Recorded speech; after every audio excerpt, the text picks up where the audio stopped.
بسم اللہ الرحمن الرحیم الحمد للہ الذی ہدانا لہذا وما كنا لنہتدی لولا ان ہدانا اللہ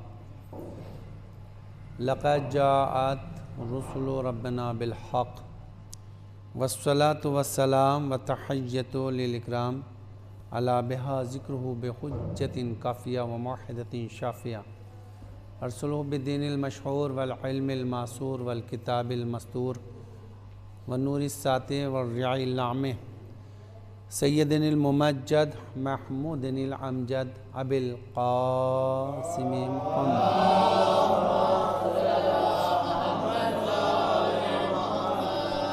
وآلہ الطیبین الطاہرین المعصومین المظلومین اما بعد فقد قال اللہ تعالی فی کتاب المبین وہو اصدق الصادقین وقولہ الحق بسم اللہ الرحمن الرحیم وَإِذْ قَالَ إِبْرَاهِيمُ رَبِّ أَرِنِي كَيْفَ تُحْيِي الْمَوْتَىٰ قَالَ أَوَلَمْ تُؤْمِنْ قَالَ بَلَىٰ وَلَٰكِنْ لِيَطْمَئِنَّ قَلْبِي۔ محترم و مکرم سامعین حضرات، اس سے قبل کہ اس آیہ کریمہ کے ذیل میں کچھ معروضات عرض کیے جائیں، آپ سے گزارش ہے ایک مرتبہ الحمد اور تین مرتبہ سورہ توحید کی تلاوت فرما کر مرحومہ پروین بانو بنت حیدر علی اور مولانا کی والدہ محترمہ چندہ بانو بنت تراب علی کی روح کو ثواب پیش فرمائیں۔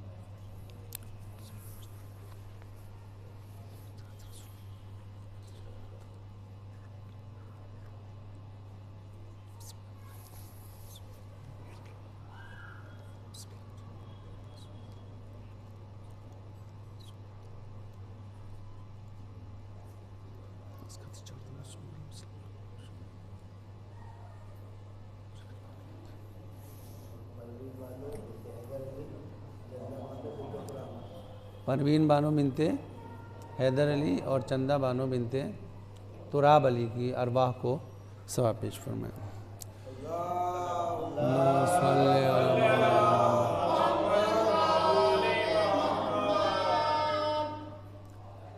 محترم و مکرم سامعین حضرات، یہ مجلس ترحیم ہے اور ایک بھائی بہن کو ثواب کے ذریعے سے یاد کر رہا ہے، اسی حساب سے کہ ہم اس کائنات میں کیوں بھیجے گئے ہیں، ہمارا فرض کیا ہے، اور اگر یوں ہی آ گئے تو بھیجنے والا آخر کون ہے جو ایسے ہی کسی کو بھیج دے گا اور کوئی حساب کتاب نہیں رکھے گا۔ یہاں پر جو بھی کچھ آپ کے سامنے موجود ہے وہ کسی نہ کسی مقصد کے تحت رکھا ہوا ہے۔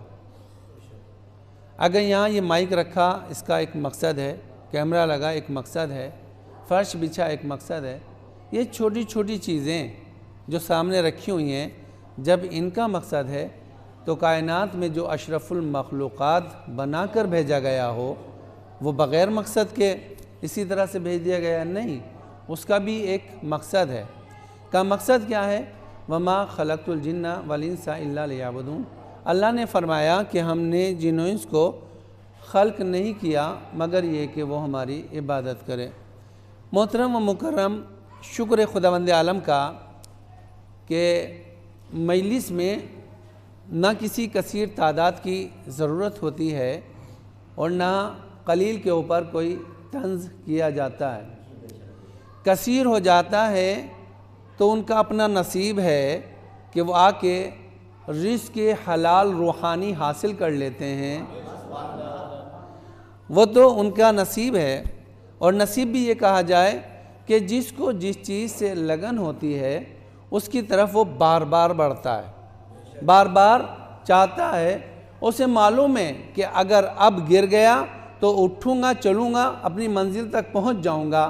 اس کا مطلب یہ ہے جب کسی منزل کو پانے کے لیے بار بار دوڑ لگانے کی ضرورت ہے تو نیکیوں کے لیے، عبادت کے لیے، اپنی بلندی نفس کے لیے، اپنے اخلاق کی پروان چڑھانے کے لیے کس طرح سے آگے جانا چاہیے۔ ایک میسیج عزیزان محترم میسیج پہنچا کہ ایک مجلس ہے، ایک ذکر اہل بیت علیہ السلام ہوگا، اور انشاءاللہ تعالی یہ وہ جگہ ہے جہاں سے مسلسل ذکر ہوتا رہتا ہے اور روز ہوتا ہے۔ کہ روز کس طرح سے ہوتا ہے؟ کہ تمہیں پتہ نہیں ہے، مجلس کے بعد تو زیارت پڑھی جاتی ہے، نماز کے بعد تو زیارت پڑھی جاتی ہے۔ اس کا مطلب یہ ہے جب کوئی انسان یہ گنہگار معصوم بندے کو سلام کرنے کے لیے آ جائے تو وہ ذکر نہیں تو پھر کیا ہے؟ صلوات محمد و آل محمد۔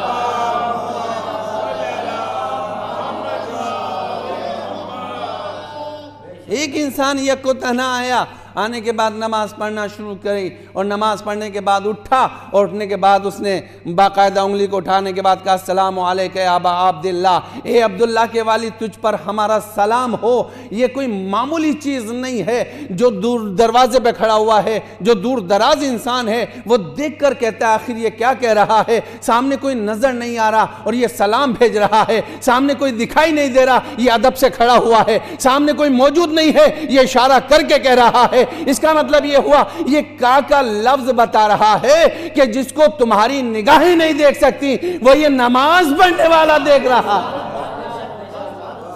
یہ نماز پڑھنے والا، یہ مجلس میں آنے والا، یہ مرثیہ پڑھنے والا، یہ ماتم کرنے والا، یہ عزادار، یہ انجمن کا ایک ممبر اسے دیکھ رہا ہے۔ اس کا مطلب یہ ہوا بڑی ہی شخصیت ہے وہ شخص جو امام علیہ السلام کی خدمت میں سلام پیش کرے، اور سلام کرنا سنت ہے، جواب دینا واجب ہے۔ صلوات محمد آل محمد۔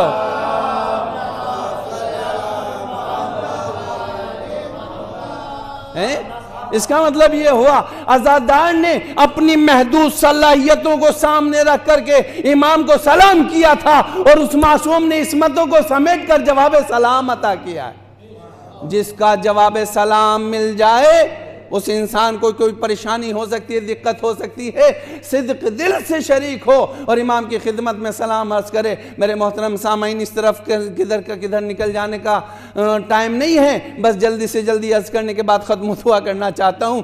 لہٰذا یہ کی موضوع ہے باقاعدہ کہ یہاں رہ کے بھی سلام، وہاں جا کے بھی سلام، یہ تو اپنا اپنا نصیب ہے۔ کوئی مر جاتا ہے تو اس کو انسان دیکھنا بھی پسند نہیں کرتا۔ 1400 سال ہو گئے، چہلم پر اتنا مجمع پہنچ گیا، اتنا کثیر تعداد میں چاہنے والے پہنچ گئے، یہاں رہ کر سلام کر لو، یہ کیا کم ہے؟ کہ تمہیں نہیں پتا یہاں سے بھی ثواب ملتا ہے، وہاں جا کے بھی سلام ملتا ہے۔ جو جس کو چاہتا ہے اتنی بار کوشش کرتا ہے باقاعدہ ملاقات کی۔ میرے محترم و سامعین حضرات، میں نے جو آیت کریمہ پڑھی ہے سورہ بقرہ کی 260 آیت نمبر ہے۔ میں آیت قرآن مجید آپ کے ذہن کے حوالے کرنے کے بعد بس اس کا ترجمہ کرتا چلا جاؤں گا اور مجلس تمام ہو جائے گی۔ بہت زیادہ طولانی مجلس نہیں ہے، اگر میسیج تھوڑی سی چیز اور تھوڑے وقت میں بڑا میسیج پہنچ جاتا ہے، اس سے بڑی کامیابی کچھ نہیں ہوتی۔ تو لہٰذا میرے محترم سامعین، اللہ نے کہا ذرا غور کریں گے میرے سامعین، یہاں پر کیا غور کریں گے؟ توجہ چاہتا ہوں۔ اللہ نے آواز دی وَإِذْ قَالَ إِبْرَاهِيمُ، وَإِذْ، جہاں جہاں بھی قرآن مجید میں وَإِذْ آیا ہے وہاں پر یاد دہانی کرائی گئی ہے، وہاں پر تذکر کرایا گیا ہے، وہاں انسان کو ماضی میں بھیج کر کے اس واقعے کی طرف اشارہ کیا گیا ہے۔ مولانا صاحب تشریف فرما ہے جہاں پہ بھی وعیز آیا ہے، یعنی رسول سے صاف صاف خطاب ہے، اے میرے رسول ذرا اس وقت کو یاد کرو جب ابراہیم نے کہا اے پروردگار عالم مجھے دکھا دے کہ مردوں کو کیسے زندہ کرے گا۔ توجہ ہے، ابراہیم نے کہا کہ مجھے دکھا دے کس طرح سے مردوں کو زندہ کرے گا۔ اللہ نے کہا وَلَمْ تُؤْمِنْ، کیا تمہیں ایمان نہیں ہے، یقین نہیں ہے؟ قَالَ بَلَا، پروردگار عالم اگر یقین نہیں ہوگا تو پھر کس پہ یقین ہوگا؟ یقین ہے لیکن کیا کہہ رہے ہیں؟ دکھا دے۔ توجہ چاہتا ہوں یہاں پہ رکنے کے بعد ایک چھوٹی سی بات ہے۔ اللہ نے جناب ابراہیم سے کہا، ابراہیم کے بارے میں رسول سے کہا ذرا اس بات کو یاد کرو، ذرا اس پہ غور کرو۔ بھئی غور کب کیا جاتا ہے؟ ہمیں تقریباً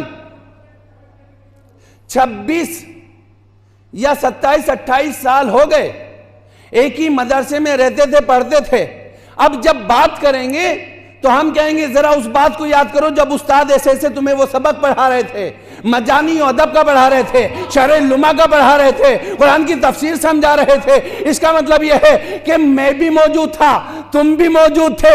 رسول اسلام سے کہہ رہا ہے اللہ ذرا اس واقعے کو یاد کرو جب ابراہیم نے کہا اے مسلمانوں، رسول کو 40 برس کے بعد رسول ماننے والوں، اللہ تو یہ کہہ رہا ہے اس وقت کو یاد کرو، یا تمہارا خدا دیکھ رہا تھا یا نبی ابراہیم دعا کر رہا تھا۔ صلوات محمد والے محمد۔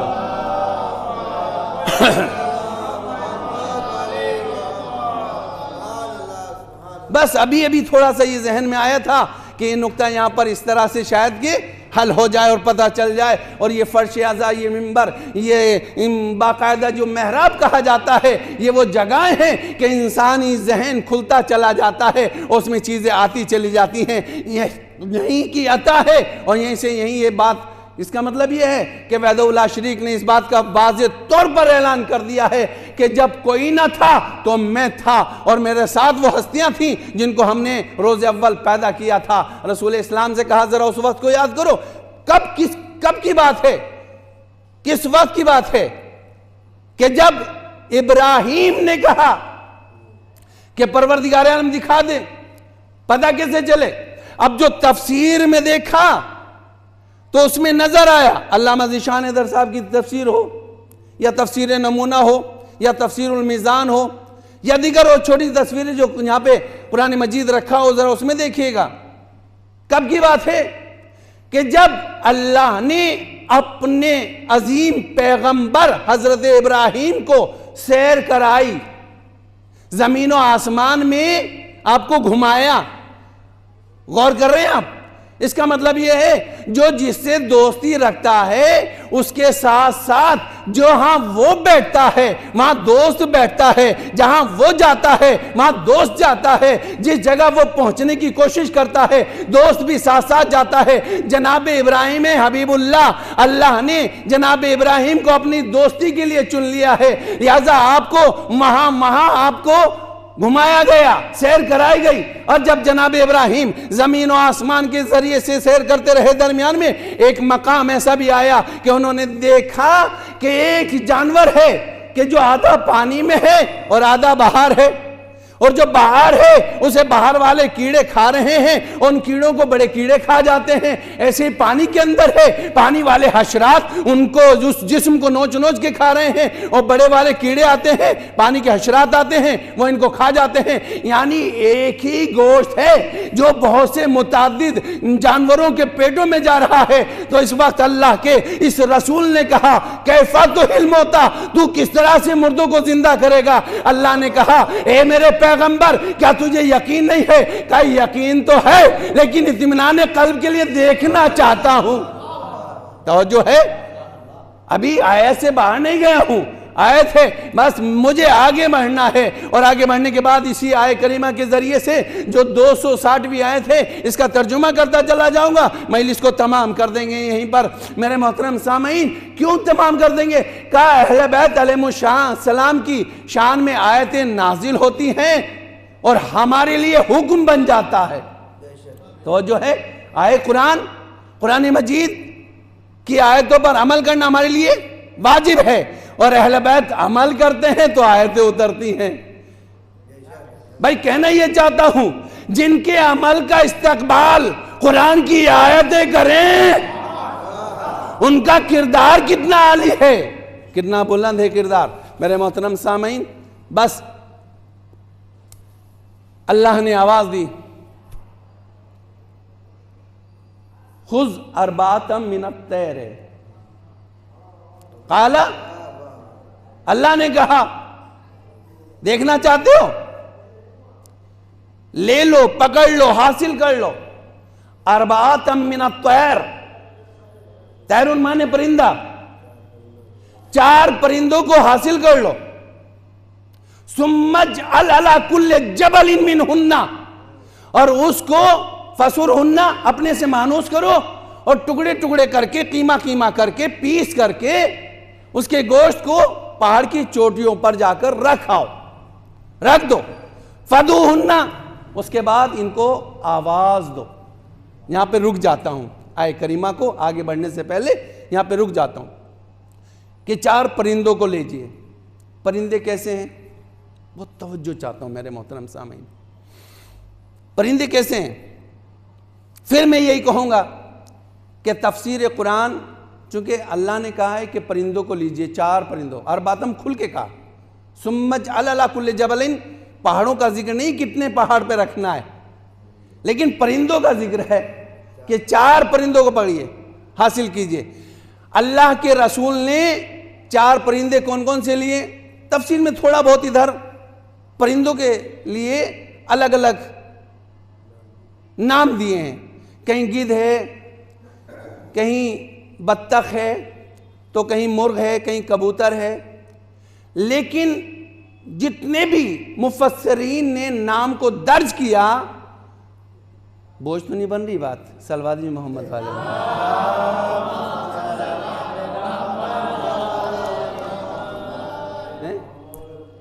توجہ چاہ رہا ہوں عزیزان محترم.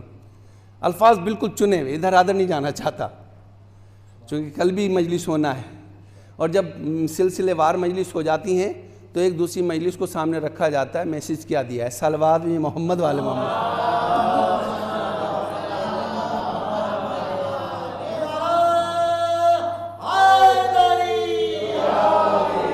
اللہ سلام رکھے. کام کار خیر ہوتا ہے، چاہے چھوٹا ہو یا بڑا ہو.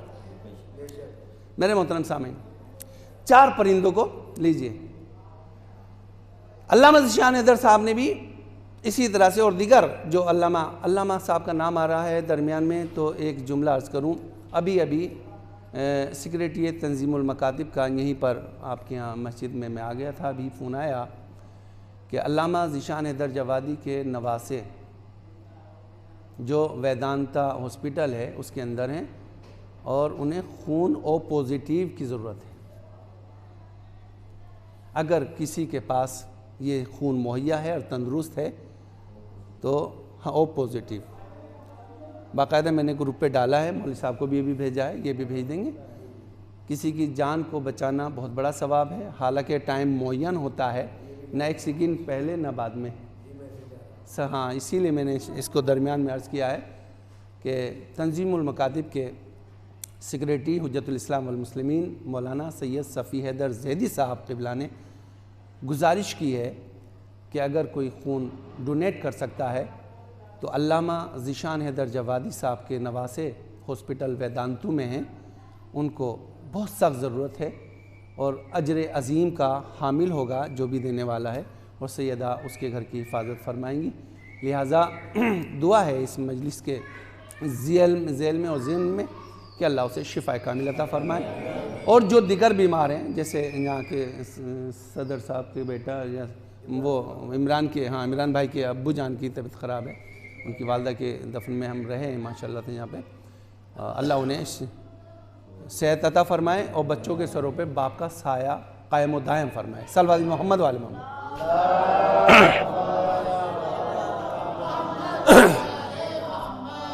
تو ہم یہاں پر تھے کہ علامہ ذیشان حیدر صاحب کی بہت کام ہے، انہوں نے بہت قلم چلا ہے، تو وہ کسی بھی موقع پہ ان کا قلم زیادہ تر رکتا نہیں تھا، چلتا ہی رہتا تھا. اس لیے ان کی بہت ساری کتابیں ہیں، اس میں ایک تفسیر بھی ہے قرآن کی جو بہت اہم بات ہے. جو ہر چیز پہ قلم اٹھانا آسان ہے، لیکن اللہ کے کلام کے ذریعے سے قلم اٹھانا بڑا مشکل کام ہوتا ہے. انہوں نے بھی 4 پرندوں کا ذکر کیا، اور 4 پرندے میرے محترم و مکرم سامعین جس کسی کی بھی دیکھیں گے، حلال پرندے، ساتھ میں حرام پرندے، حرام گوشت جانور. پرندہ حلال اور حرام نہیں ہوتا، لیکن اس کا گوشت کسی کا کھانا جائز ہے اور کسی کا جائز نہیں ہے. لہذا جس نے بھی لکھا، انہوں نے لکھا 4 پرندے جناب ابراہیم نے لیے، لیکن یا تو ایک ایسا رہا جو حرام گوشت جانور ہے، یا 2 ایسے رہے جو حرام گوشت جانور ہے. حلال گوشت بھی رہا، حرام گوشت بھی رہا. اور اللہ کا حکم کیا ہے؟ انہیں پیس ڈالو، ان کا قیمہ کر ڈالو، ان کا پروبال نوچ ڈالو، ان کی منقاریں الگ کر لو، اور اس کے بعد انہیں پہاڑ پہ رکھاؤ. پہاڑ کتنے تھے؟ آپ کے چاروں طرف جو پہاڑ تھے وہ 1 2 4 5 نہیں تھے، بلکہ تفسیر میں ملتا ہے کہ 10 پہاڑ تھے اور جناب ابراہیم نے اس گوشت کے ٹکڑوں کو، ریزوں کو، ذرنوں کو 10 پہاڑوں پہ جا کے رکھا۔ اب کیا حکم ہے؟ سمت اوہنہ، اے میرے رسول اب ان کو دعوت دو، بلاؤ، پکارو، توجہ چاہ رہا ہوں، اب انہیں پکارو۔ اب عزیزان محترم ہاتھ جوڑ کے گزارش کرنے چاہتے ہیں کہ جو لوگوں نے زیارت پڑھتے ہوئے دیکھ کر کہتے ہیں کہ یہ زیارت کس کو پڑھ رہے ہیں، آیا جواب آتا بھی ہے یا نہیں آتا؟ یہ نجس پرندے، جو غور کیا آپ نے، جواب آتا ہے نہیں آتا؟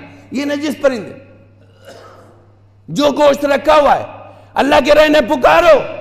آج کا تازہ تازہ مسلمان ہوتا تو روک دیتا، میں کسے پکار رہے ہو؟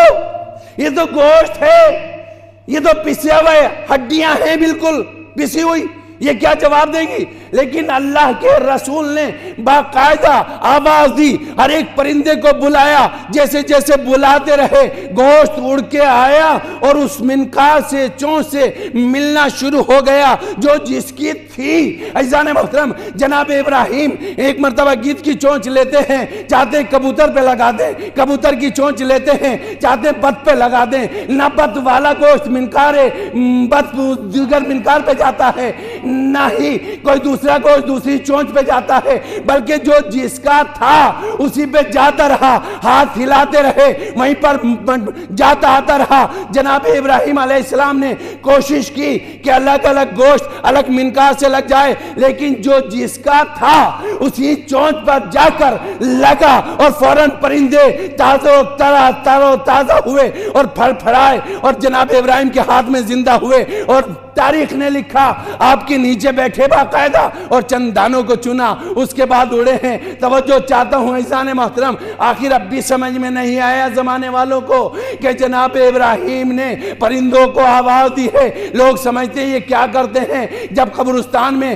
مردوں کو رکھا جاتا ہے اور لے جانے کے بعد کہا جاتا ہے ذرا تلقین پڑھا دو، اب ایک دوسرے کی صورت دیکھتے ہیں، اما یہ تو مر گیا، یہ سنے گا کیا، یہ سمجھے گا کیا، یہ بتائے گا کیا، یہ جواب دے گا کیا؟ آؤ ہم قرآن سے سمجھاتے ہیں، جب مرے ہوئے پرندے جناب ابراہیم کی آواز پر لبیک کہہ سکتے ہیں تو جو مرنے والا اہل بیت کا چاہنے والا ہو،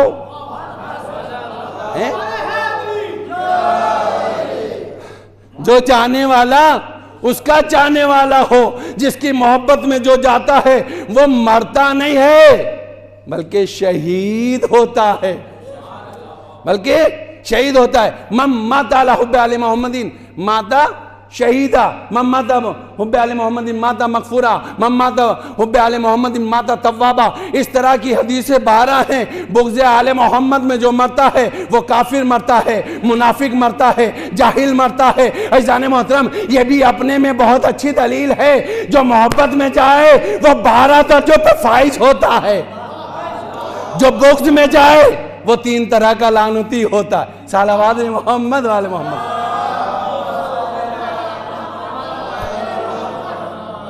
بارے دیگر صلوات محمد والے محمد۔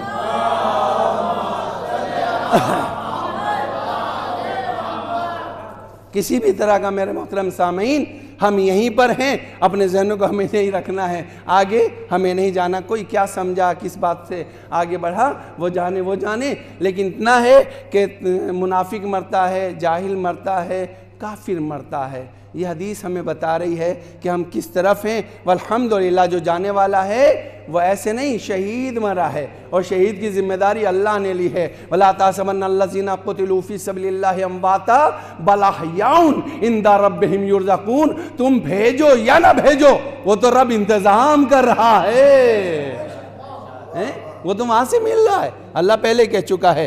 تو اس طرح سے جناب ابراہیم نے آواز دی اور پرندے پھڑ پھڑائے چلے گئے۔ میرے محترم سامعین ایک اور سوال کا جواب اور انشاءاللہ ختم دعا کروں گا۔ سوال کیا ہے کہ بھائی یہ جو آپ سجدگاہ رکھتے ہیں خاک شفا، وہاں اہل بیت علیہ السلام کے چاہنے والے اور ساتھ میں امام حسین علیہ السلام کے جو آپ کے جانثار ساتھی تھے، ان کے علاوہ جب انہوں نے تلوار چلائی ہے، علامان علی فیس کی صدائیں ہوتی تھیں، لاشوں کے پشتے لگ جاتے تھے تو خون زیادہ کس کا بہا؟ توجہ ہے؟ خون بہا نجس زیادہ، یہ ہیں 72، لیکن کثرت پہ عمل نہیں ہوتا بلکہ اقلیت ہو اور کردار کے ساتھ میں ہو تو وہ بلند درجے پہ فائز ہوتے ہیں۔ لہذا یہ باطل تھے، اگر یہ سب کے سب بھی قتل ہو جاتے تو بھی لعنتی رہتے، اور ان میں کا ایک بھی قتل ہوا، ایک بھی شہید ہوا، جان دی، جان نثاری کی، تو بھی یہ رحمت اللہ علیہ ہے، تو بھی اس پہ علیہ السلام ہے۔ عزیزان محترم، تو لوگ کہتے ہیں جب جو سجدہ تم نے رکھی، کہتے ہیں خاک شفا ہے، اس میں خون حسین ملا ہوا ہے، اس میں تو نجس خون بھی ہے۔ ہم انہیں بتانا چاہتے ہیں کہ آؤ جناب ابراہیم کے واقعے سے سمجھو۔ اللہ نے بتایا خون پیس پیس کر، گوشت ایک جگہ مسل کر، جب یہ نجس گوشت ایک دوسرے میں نہیں مل سکتا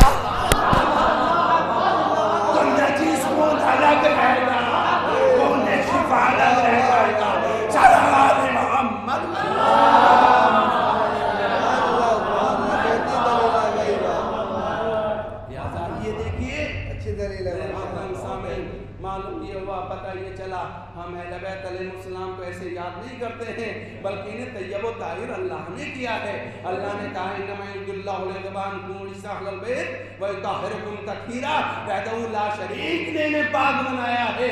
جب وہاں گوشت ملنے کے بعد ایک دوسرے کا نجس نہیں ہوتا، نجس کو اللہ نے الگ کر دیا اور دنیا کو دکھا دیا پہچان لو، نجس نجس کی جگہ رہے گا، پاک پاک کی جگہ رہے گا۔ یہی وجہ ہے کہ اہل بیت علیہ السلام کا چاہنے والا کسی بھی منزل میں کمزور نہیں دکھائی دیتا ہے، مطمئن نہیں ہوتا، پریشان نہیں ہوتا ہے۔ اور یہ ہمیں کربلا سے سبق ملتا ہے، یہ ہمیں باقاعدہ اس آیت کریمہ سے سبق ملتا ہے۔ واللہ عالم، اللہ جانتا ہے اور وہ بہترین طاقتور ہے، حکمت والا ہے، بہترین عزیزان محترم حکیم ہے۔ علیم الحکیم آیا ہے، کہیں دوسرے لفظوں میں آیا ہے، لیکن اپنی قدرت کا لوحہ وحدہ لا شریک نے منوایا ہے۔ اسی وجہ سے جو اس کی کلمے کو پڑھنے والے تھے اور پڑھوانے والے تھے وہ کسی بھی منزل پہ گھبرائے نہیں ہے۔ عزیزان محترم، کس چیز کا ذکر کروں؟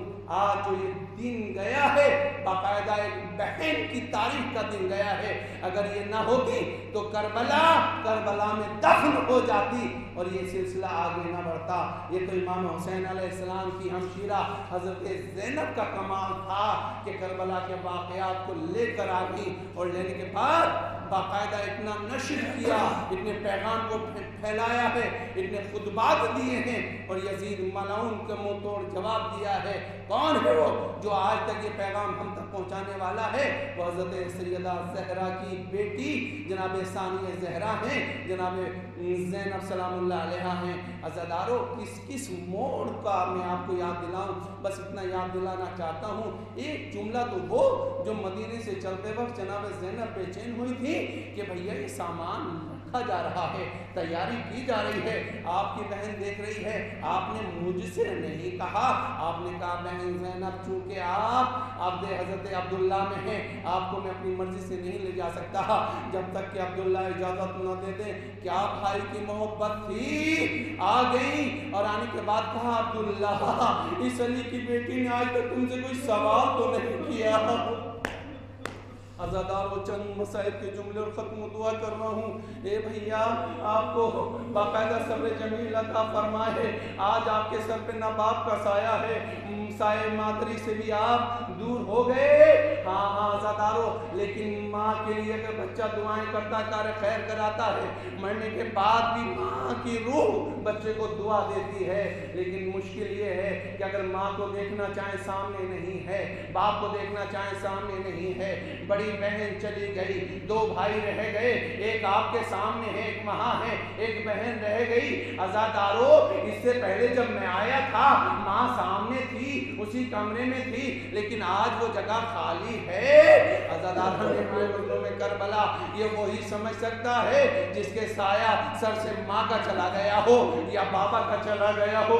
عزاداروں جناب زینب نے بھی وہی حوالہ دیا ہے اور دینے کے بعد کہا اے عبداللہ آج تک زینب نے تم سے کوئی چیز مانگی تو نہیں ہے، آج تم سے پہلی بار زینب کچھ مانگنا چاہتی ہے، منع مت کرنا۔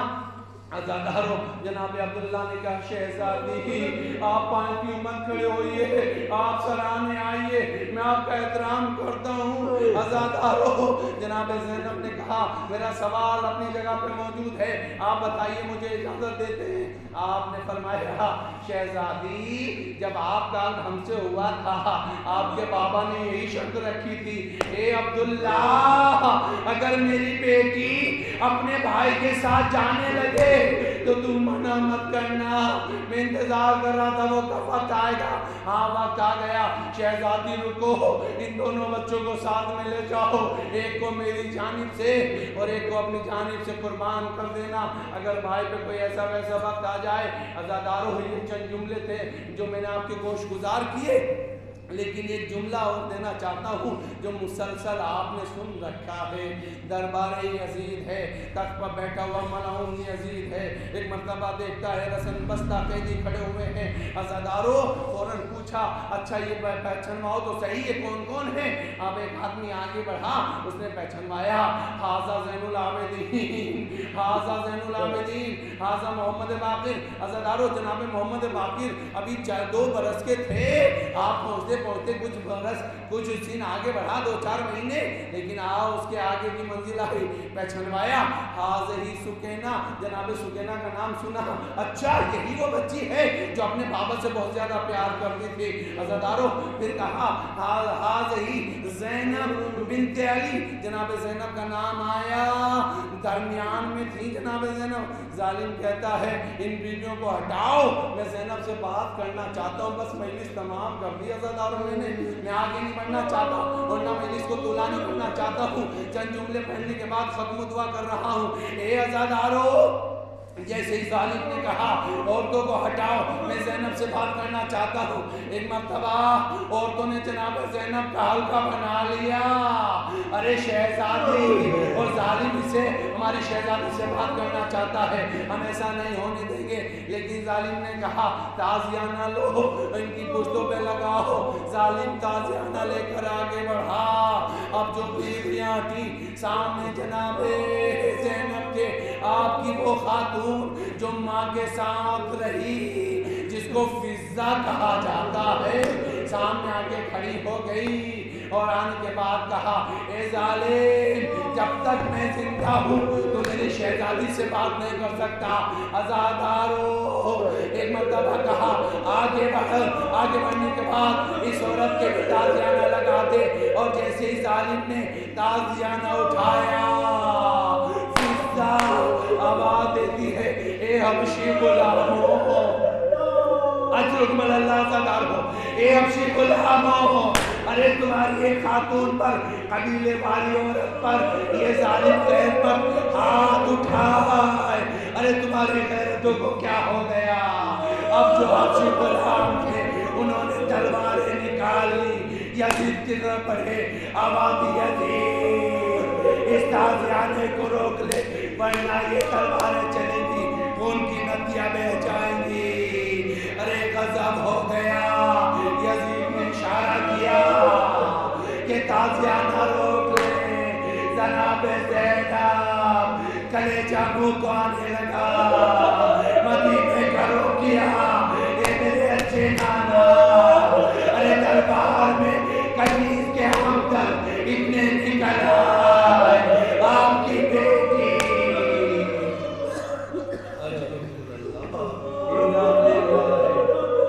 وَإِنَّا إِلَيْهِ رَاجِعُونَ بِقَضَائِهِ وَتَسْلِيمًا لِأَمْرِهِ۔ پروردگار اپنے واسطہ چاہتا معصومین علیہ السلام کا جنہوں نے آج اس مجلس کا ثواب اپنی بارگاہ میں معین فرمایا ہے، ان کو دونوں مرحومین پروین بانو اور چندہ بانوں کی ارواح اور نغمہ اعمال ان کے درج فرما، ان کو جوار معصومین میں جگہ عنایت فرما، مزید ان کے اہل خاندان کو اور خاص طور سے بیٹی اور بیٹوں کو صبر جمیل عطا فرما۔ محبوب کی جواب سے صاحب معصومین علیہ السلام کہ اگر ہمارے ماں باپ میں سے کوئی چلا گیا تو ہمیں بھی یہ توفیق عطا فرما کہ انہیں کار خیر کے ذریعے سے مسلسل یاد کرتے ہیں۔ جواب سے صاحب معصومین علیہ السلام کا اس معبد مسجد امام حسن عسکری علیہ السلام کو دینی دنی مزید چگنی ترقی عنایت فرما۔ جو مومنین یہاں پہ عبادت کرنے آتے ہیں ان کو بھی صحت کامل عطا فرما۔ جس نے بھی جس طرح سے بھی تعمیر دیکھنے سکھ جس انداز سے بھی مسجد کی مدد کی ہے، معبود اس کو اجر عظیم سے سرفراز فرما۔